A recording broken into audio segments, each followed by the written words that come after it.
আসসালামু আলাইকুম। আশা করি আপনারা সকলে আল্লাহর রহমতে ভালো আছেন। আমিও আল্লাহর রহমতে ভালো আছি, আলহামদুলিল্লাহ। আজকে আমি দেখাবো কাঁচা আম দিয়ে খুব সহজে ঘরোয়া পদ্ধতিতে সুস্বাদু কাঁচা আমের ভর্তা। গরমের দিনে সবার কাছে প্রিয় এই কাঁচা আমের ভর্তা শুধু 4 থেকে 5টি উপকরণ দিয়ে তৈরি করে নেওয়া যায় এই রেসিপিটি। রান্না না জানলেও খুব সহজে সকলেই কাঁচা আমের ভর্তা রেসিপিটি বানাতে পারবেন। কাঁচা আমের ভর্তা রেসিপিটি বানিয়ে আপনারা নর্মাল ফ্রিজে 2 থেকে 3 দিন পর্যন্ত সংরক্ষণ করে রেখে খেতে পারবেন। টক ঝাল মিষ্টি স্বাদের এই কাঁচা আমের ভর্তা একবার খেলে বারবার খেতে ইচ্ছে করবে। তাহলে দেরি না করে চলুন শুরু করে দিই খুব সহজ স্পেশাল কাঁচা আমের ভর্তা রেসিপির প্রক্রিয়াটি। ভিডিওটি যদি ভালো লাগে তাহলে একটি লাইক দিন। আমার আরও নিত্য নতুন রেসিপি পেতে চ্যানেলটিকে অবশ্যই সাবস্ক্রাইব করে রাখুন, যেন আমি কোনো রেসিপি দেওয়ার সঙ্গে সঙ্গে আপনার অলে নোটিফিকেশান পৌঁছে যায়।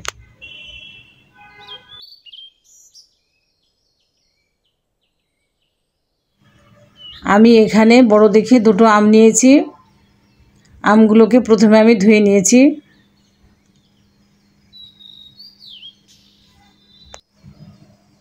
এখন একটি পিলারের সাহায্যে আমি আমের খোসাগুলোকে ছাড়িয়ে নিচ্ছি। আমার আমগুলো বড় বড়, তাই এখানে আমি 1.5 কেজির মতো আম নিয়েছি।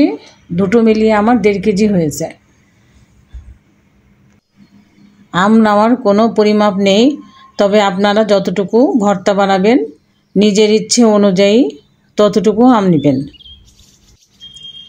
খোসা ছড়ানোর পর আমি আমগুলোকে পানি দিয়ে ধুয়ে নিয়েছি। খোসা ছড়ানোর পর আমের গায়ে এক ধরনের আঠালো কষ লেগে থাকে, তাই আমি পানি দিয়ে ধুয়ে নিয়েছি। তারপর গ্রেটারের সাহায্যে গ্রেট করে নিচ্ছি। দেখুন এতটা পরিমাণ আমি পাতলা করে গ্রেট করে নিয়েছি। আপনারা বটি দিয়েও খুব পাতলা করে কুচি করে কেটে নিতে পারেন। সবগুলো আম আমি গ্রেট করে নিয়েছি, তারপর একটি বোলে ট্রান্সফার করে নিয়েছি। কাঁচা আমের ভর্তা, তাই আমগুলোকে আমি গ্রেট করে কোনো প্রকার সিদ্ধ বা রোদে দিব না। এখন এখানে আমি 1/2 চা চামচ লবণ দিচ্ছি, 1/2 চা চামচ বিট লবণ। বিট লবণটা দিলে ভর্তার স্বাদটা অনেক গুণে বেড়ে যায়। 1/2 চা চামচ আমি চিলি ফ্লেক্স দিচ্ছি।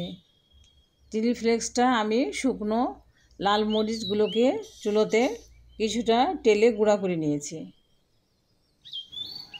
শুকনো লাল মরিচ তেলে নেওয়ার পর আপনারা পাটায় বা ব্লেন্ডার জারে গুঁড়া করে নিতে পারেন। আমের ভর্তাটাকে আমি টক মিষ্টি স্বাদের বানাবো, তাই 1/2 কাপের মতো এখানে চিনি দিচ্ছি। আর 1 চা চামচ সরিষার তেল দিচ্ছি। সরিষার তেল না দিলে আপনারা সরিষা একটু চুলায় টেলে নিয়ে গুঁড়া করে নিতে পারেন। আবার ভর্তার ভিতরে কাসুন্দি মিশিয়েও খাওয়া যায়। কাসুন্দি সবার ঘরে সবসময় থাকে না, তাই সেক্ষেত্রে সরিষার তেল দিলেও খেতে ভালো লাগবে। এখন সব উপকরণগুলোকে আমি ভালোভাবে মিশিয়ে নিচ্ছি।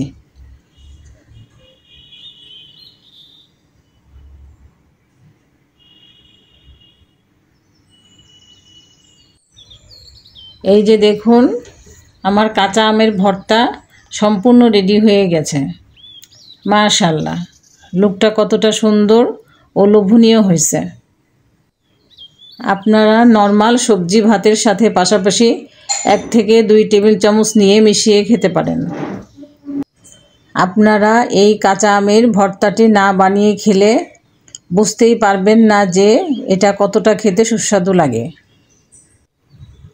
যেমন টক লাগে তেমনি ঝালও মনে হয়, আবার মিষ্টিও লাগে। ঠিক বোঝানো যাবে না যে এটা কতটা মজাদার হয়। আশা করি আমার রেসিপিটি আপনাদের ভালো লেগেছে। আপনারা বাসায় ট্রাই করবেন এবং আমাকে কমেন্টসে জানাবেন। আজ এখানে শেষ করছি। আপনারা সবাই আমার পাশে সব সময় থাকবেন এবং সবাই সুস্থ থাকবেন, ভালো থাকবেন এই কামনা করি। আসসালামু আলাইকুম।